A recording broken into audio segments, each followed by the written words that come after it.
शेतकरी बंधूंनो, जय महाराष्ट्र. महाराष्ट्र राज्याचे मुख्यमंत्री आदरणीय देवेंद्र फडणवीस यांनी निवडणुकीच्या अगोदर आपला जाहीरनामा प्रसिद्ध केला होता आणि त्या जाहीरनाम्यामध्ये त्यांनी सांगितलं होतं की शेतकऱ्यांना 100% सरसकट कर्जमाफी करू. परंतु आत्तापर्यंत देवेंद्र फडणवीसांनी कोणत्याही प्रकारे शेतकऱ्यांची कर्जमाफी केलेली नाही आणि म्हणून आम्ही आज शिवसेना उद्धव बाळासाहेब ठाकरे गटाच्या वतीनं या ठिकाणी तहसील कार्यालयामध्ये आज झाडावर चढून हनुमान आंदोलन करत आहोत. आणि जेव्हा हे हनुमान आंदोलन पूर्ण महाराष्ट्रव्यापी होणार आहे, हे आंदोलन कोणत्याच परिस्थितीत संपणार नाही. जोपर्यंत शेतकऱ्याला न्याय मिळत नाही तोपर्यंत आम्ही या ठिकाणी या झाडावरून खाली उतरणार नाही.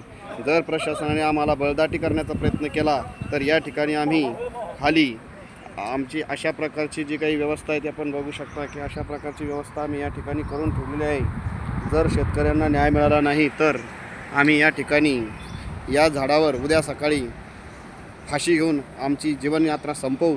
परंतु आमच्या शेतकऱ्यांना न्याय मिळवून देणं हेच आमचं ध्येय आहे. या ठिकाणी एवढंच सांगतो आणि थांबतो. तेव्हा शेतकऱ्यांनी